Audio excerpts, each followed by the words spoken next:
The Vorthak Empire was like a hungry monster that had been eating planets for 300 years. Their red warships moved from star to star, destroying everything in their path. They had powerful weapons that could turn entire cities into dust in seconds. No alien race had ever been strong enough to stop them. Commander Velthara stood on the bridge of her massive warship, looking at the screens that showed her latest victory. Another planet had fallen to their mighty fleet. She was tall and proud, with silver skin and cold blue eyes that had watched 1,000 worlds burn. Her officers moved quietly around her, checking their weapons and preparing for the next attack. Vorthak were not just strong, they were smart fighters too. They studied each planet before attacking, learning about the people who lived there. They knew exactly how to break their enemy's spirit. Some planets tried to fight back, but it never lasted long. Others surrendered immediately when they saw the red ships coming. Either way, the result was always the same: complete defeat. Now Velthara was looking at a new target.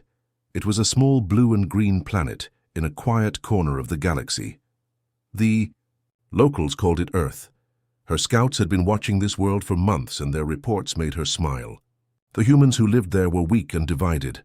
They still used primitive rockets to travel in space. Their weapons were simple metal and explosives.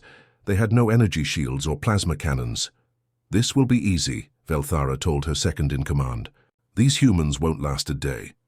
Meanwhile, on Earth, things were very different. In the Seoul Defense Command Center, deep underground in South Korea, Admiral Park Jin-woo was having the worst day of his life.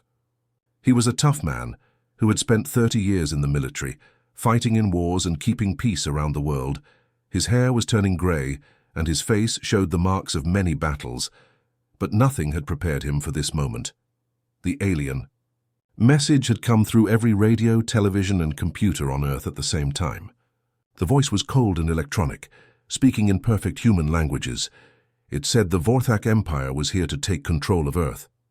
All humans must surrender immediately or face destruction. They had 1 hour to decide. Around Jinwoo, his best, officers were working fast to understand what they were facing. Captain Kim Minji, a brilliant pilot and strategist, was studying the radar screens that showed hundreds of huge ships entering Earth's atmosphere. Lieutenant Lee Sunho was trying to coordinate with military bases around the world, but many were already under attack. "Sir, these ships are massive," Minji reported. "Each one is bigger than our largest aircraft carrier, and they have weapons we've never seen before." Jinwoo nodded grimly. He had fought against many enemies, but always other humans with similar weapons and tactics. This was completely different. The aliens had technology that seemed impossible. Their ships could fly without making any sound. Their weapons could destroy entire buildings with single shots. But Jinwoo was not ready to give up. He had grown up hearing stories about his grandfather, who had fought against overwhelming odds in the Korean War. His grandfather had always said that being outnumbered didn't matter if you had the will to keep fighting. "They expect us to bow," Jinwoo said, quietly to his officers. "They think we'll be scared and surrender like other planets probably did. They don't know humans very well." He was right about that. The Vorthak had studied human technology and found it primitive. They had watched human wars and seen the destruction humans could cause to each other. But they had made a big mistake. They thought this meant humans were weak and would break easily under pressure. What they didn't understand was that humans had been fighting each other for thousands of years. Every war had made them stronger and smarter. Every battle had taught them new ways to survive against impossible odds. Humans didn't just fight with weapons, they fought with their hearts and minds too. As the red Vorthak ships moved through Earth's sky like deadly clouds, people around the world made a choice. They could have hidden in their homes, hoping the aliens would be merciful. Instead, they grabbed whatever weapons they could find and prepared to fight. The Vorthak expected another easy victory, but they were about to learn that conquering Earth would be very different from conquering other worlds. When Admiral Jinwoo's response came back to the Vorthak fleet, it was not the surrender they expected. Instead, every military base on Earth suddenly came alive with activity. Missiles launched from hidden silos, space stations that had seemed peaceful suddenly revealed powerful weapons, and fighter jets rose from airports around the world like angry wasps. Captain Kim Minji strapped herself into her fighter jet. her hands steady despite the impossible situation. She was one of South Korea's best pilots, known for her quick thinking and fearless flying. Around her, 20 other pilots were doing the same thing, preparing for a battle they knew they probably wouldn't survive. "Remember," she spoke into her radio to her squadron, "we're not trying to win this fight. We're trying to make them pay for every inch they take, make every shot count." Her fighter screamed through the atmosphere toward the massive alien ships. The Vorthak vessels were so huge they looked like floating cities, bristling with weapons that glowed with strange energy. Any sane person would have turned around and fled. Instead, Minji pushed her engines to maximum power and dove straight at them. The first exchange of fire was shocking for both sides. The Vorthak plasma cannons were incredibly powerful, turning human fighters into balls of flame with single hits. But the humans were flying in ways the aliens had never seen before. They spun and twisted through the air like dancers, using every trick they had learned from decades of aerial combat. Minji's fighter slipped between two massive alien beams, so close that her cockpit filled with blinding light. She fired her missiles at point-blank range into the side of a Vorthak ship, watching them explode against alien armor. The damage was small, but it was damage, and that meant these invaders could be hurt. On the ground, Lieutenant Choi Hyun was running the biggest evacuation in human history. He had been a disaster relief coordinator before joining the military, helping people escape from earthquakes and floods. Now he was trying to save entire cities from alien attack. "All civilians, to the subway stations," he shouted into his radio. "Every underground tunnel, every basement, every parking garage, get them below ground now." The sight above was terrifying. Alien ships moved slowly through the sky, their weapons turning skyscrapers into rubble.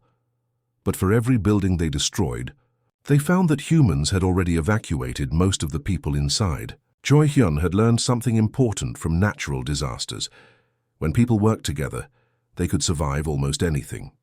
Major Song Yuna was in charge of getting people to safety in the underground bunkers that had been built during the Cold War. These tunnels had been forgotten for decades, but now they were humanity's lifeline. She moved from shelter to shelter, making sure families had food and water and that children weren't too scared. "Why aren't we giving up?" a frightened father asked her. "They're so much stronger than us." Song Yuna looked at the man's young daughter, who was clutching a stuffed animal. "Because giving up means she doesn't get to grow up free," she said simply, "and that's not acceptable." Back in space, the battle was getting more intense by the minute. The Vorthak were winning, but not in the way they expected. Yes, they were destroying human ships faster than humans could build them. But the humans kept coming anyway. More fighters appeared from hidden bases. Civilian aircraft had been quickly armed with whatever weapons could be found, and even passenger planes were being used to ram alien ships when their weapons ran out. Commander Velthara watched the battle from her flagship, growing more confused by the minute. Her tactical computers showed she was winning easily, but something felt wrong. Her ships were taking damage they shouldn't have been taking. Her crews were reporting that human fighters were attacking in suicide runs, trying to crash into Vorthak ships even when their own weapons were destroyed. "Commander," her tactical officer said, his voice worried, "we've lost more ships in this battle than in our last 10 conquests combined." Velthara studied the displays showing the battle. Human resistance was supposed to collapse once they saw how powerful the Vorthak were. Every other species had done exactly that. They would fight briefly, realize they couldn't win, and then surrender to save their lives. But these humans seemed to have a completely different way of thinking.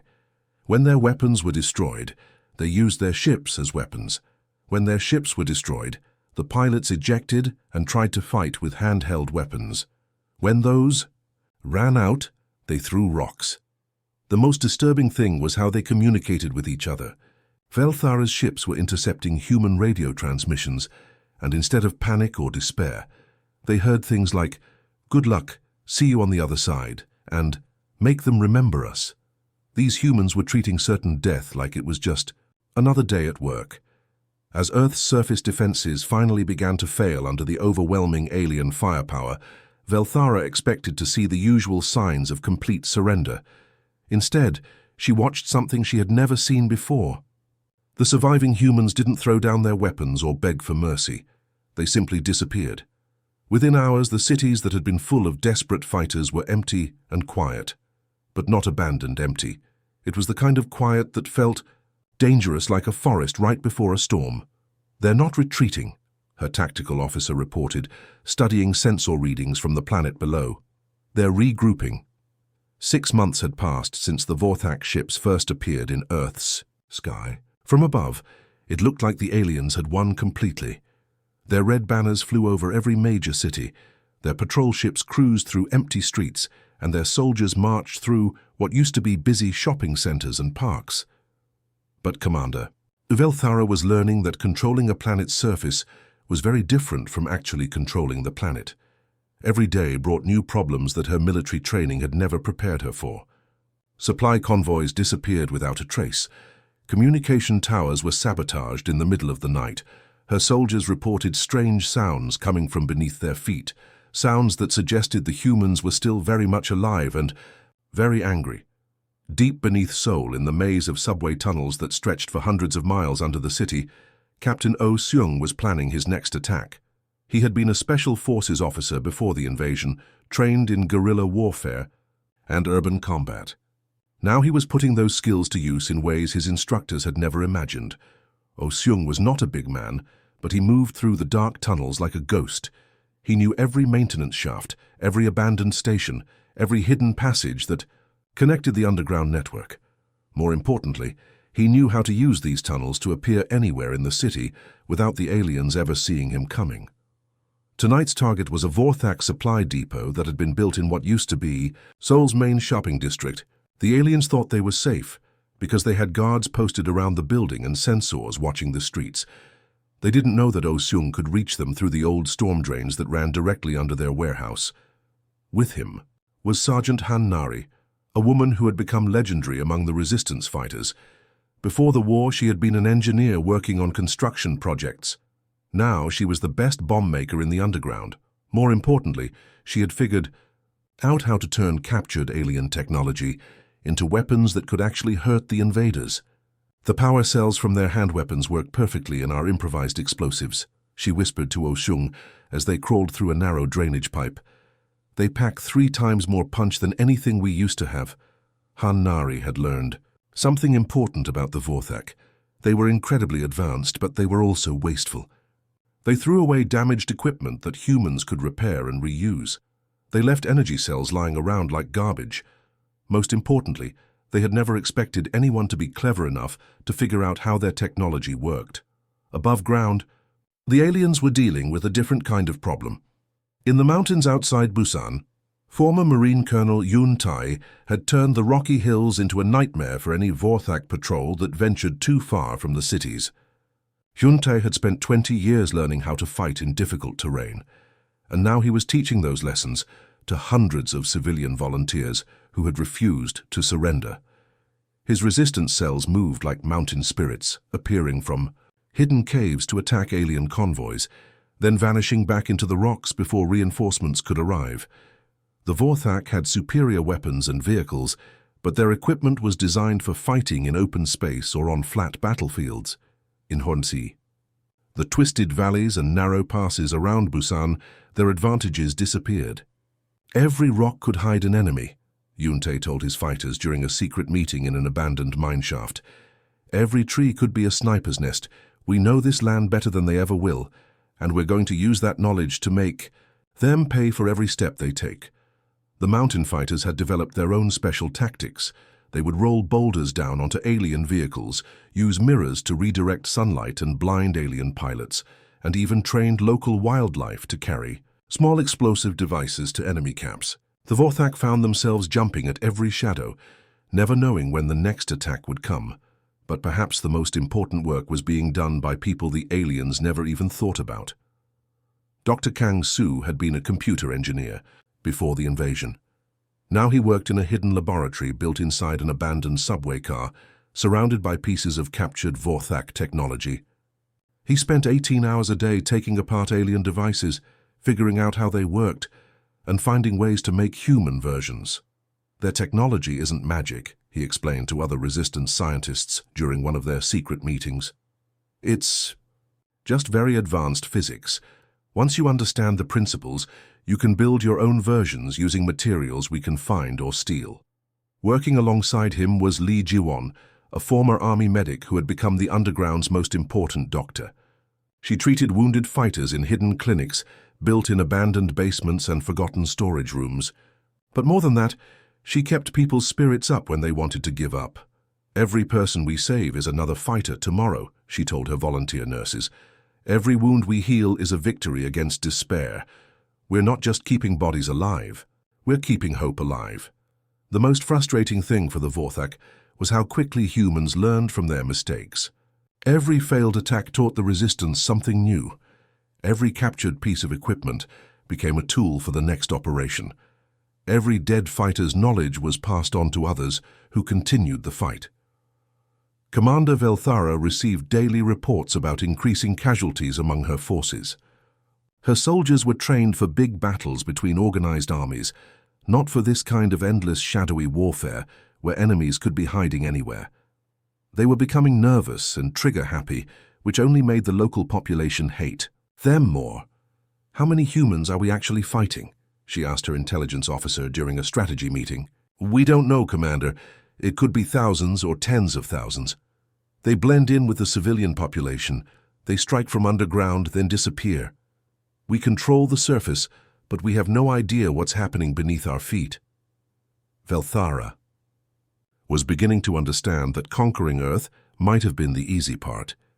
The real war was just beginning. After 8 months of underground warfare, something incredible was happening that no one had expected. The humans were starting to win. It began with small victories, but those small victories were growing bigger every day. The resistance fighters who had once hidden in sewers and basements were now flying through the skies in ships that could match the alien invaders. Captain Kim Minji climbed into the cockpit of her fighter, but it wasn't the same type of aircraft she had flown when the war began.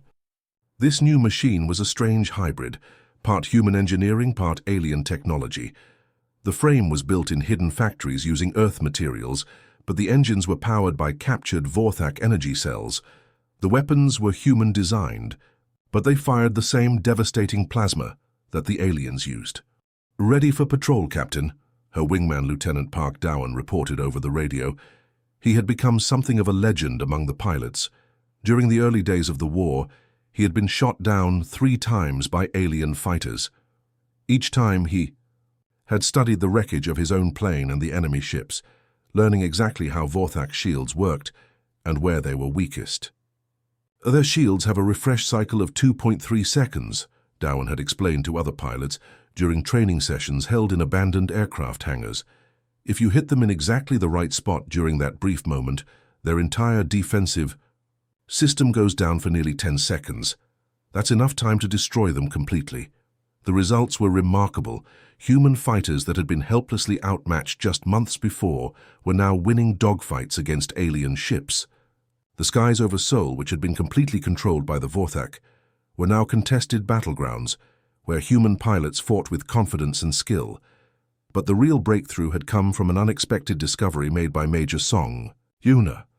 She had been studying captured alien communication equipment in a secret base built inside an old shopping mall. What she found changed everything about how the resistance fought. "They're completely dependent on Central Command," she explained excitedly to Admiral Jinwoo during a secure video call. "Every Vorthak soldier, every ship, every weapon system, they all receive constant instructions from their command centers. They don't make independent decisions the way we do." This was huge news. Humans had always fought in small independent units that could adapt and make decisions on their own. But the Vorthak military was like a giant machine where every part needed to be told what to do by the central computer. If you could break that connection, the entire system would fall apart. Song Yuna's sabotage team, led by explosives expert Cho Minho, began targeting alien communication towers and relay stations. Cho Minho had once been a telecommunications engineer, and he understood exactly how to cause the maximum damage with the smallest amount of explosives. His team would sneak into alien facilities, plant carefully placed charges, and then disappear.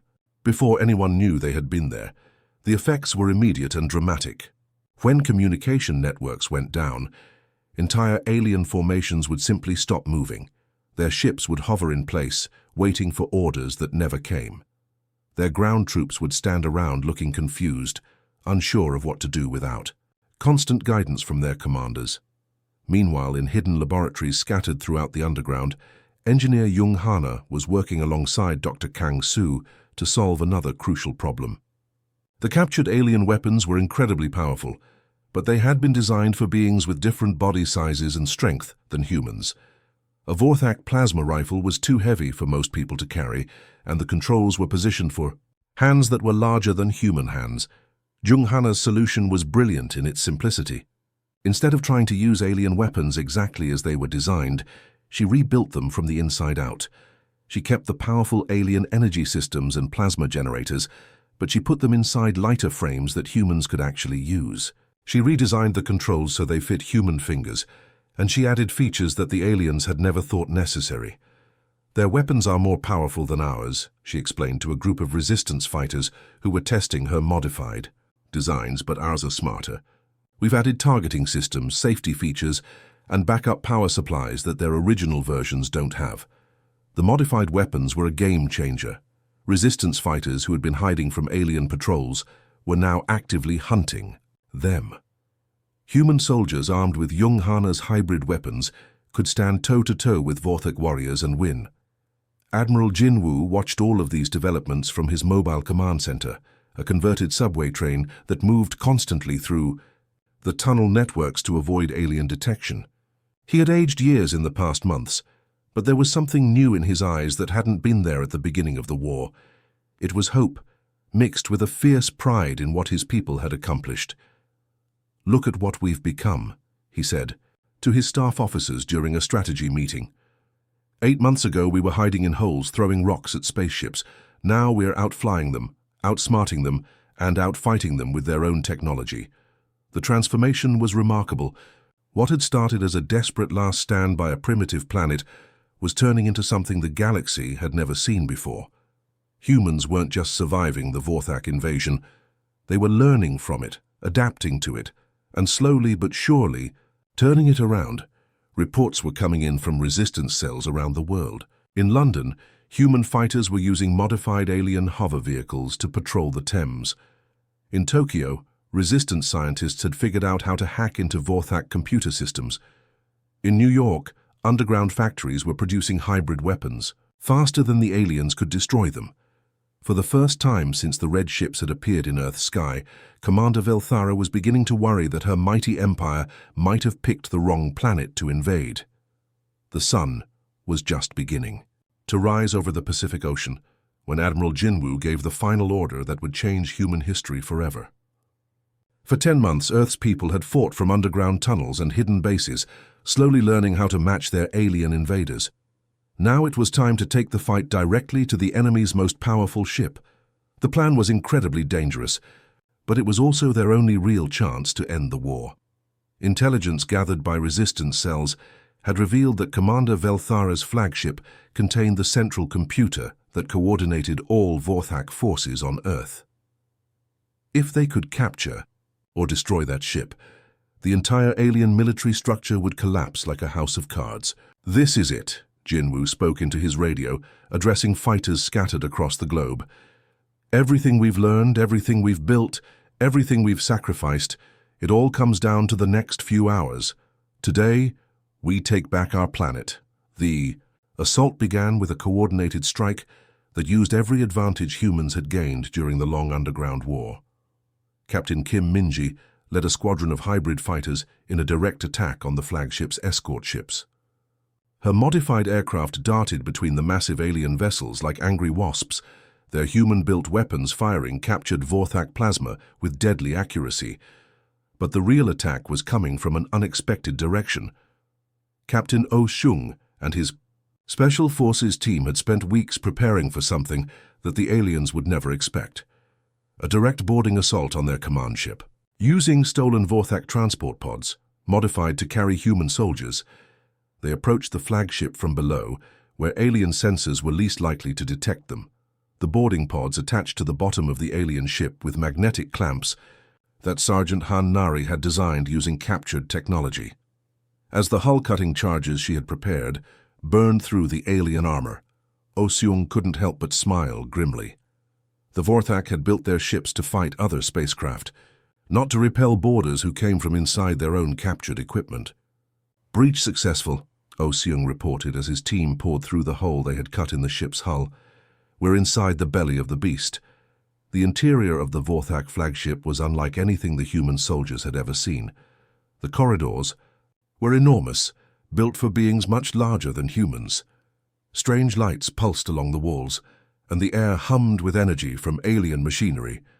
But Oh-seung and his team had trained for this moment in mock-ups built from captured ship fragments. They knew exactly where they needed to go. Meanwhile, Colonel Yun-tae was leading a second boarding team that had attached to a different section of the ship. His mountain fighters, who had spent months learning to move silently through rocky terrain, now applied those same skills to creeping through alien corridors. They moved like ghosts, taking out alien guards before they could raise an alarm. The fighting inside the ship was unlike anything that had happened during the occupation. In the narrow corridors, the Vorthak couldn't use their most powerful weapons without damaging their own ship. Their soldiers were trained for open battlefield combat, not for the close quarters fighting that humans had been perfecting for thousands of years. Lieutenant Choi Hyun, who had once coordinated civilian evacuations, now found himself leading a squad of fighters through the ship's command section. His team moved with precision that came from months of urban warfare, using hand signals and coordinated attacks that confused the alien defenders. Captain Kim Min-ji had left her fighter and joined the boarding assault, bringing with her the quick reflexes and spatial awareness that made her such a deadly pilot. In the cramped alien corridors, she moved like a dancer, dodging enemy fire and striking back with weapons that combined human ingenuity with alien power. Sergeant Han Nari was working her way toward the ship's engine room, carrying enough explosives to cripple the massive vessel. She had studied captured Vorthak technical manuals for months, learning exactly where to place her charges for maximum effect. As she planted the carefully designed bombs, she whispered a prayer for all the friends she had lost during the long war. The battle reached its climax when Admiral Jinwoo finally confronted Commander Velthara in the ship's command center. The alien commander was tall and imposing, surrounded by advanced technology that could have destroyed entire cities, but she was also alone, cut off from her forces by the human assault teams that had taken control of the ship's critical systems. "You should have surrendered when you had the chance," Velthara said, her voice filled with the arrogance of a species that had conquered hundreds of worlds. "Your people are primitive. You cannot defeat us." Jinwoo looked at the alien commander with tired eyes that had seen too much war. "You still don't understand, do you?" he said quietly. "We're not fighting you because we think we can win easily. We're fighting you because the alternative is unacceptable. Surrender isn't in our vocabulary." The final battle was brief but decisive. When Han Nari's charges exploded in the engine room, the massive ship shuddered and began to lose power.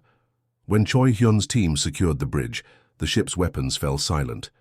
When Oh-seung's commandos captured the communication center, orders stopped flowing to Vorthak forces across the planet. Commander Velthara, defeated and captured, finally understood what made humans different from every other species the Vorthak had conquered. Other races fought to protect their lives and their homes. Humans fought because fighting was simply what they did when threatened. They didn't calculate odds or consider surrender. They just kept fighting until either they won or there was nothing left to fight with. As the Vorthak flagship burned and their remaining ships retreated from Earth's solar system, the surviving aliens carried with them a message that would spread across the galaxy.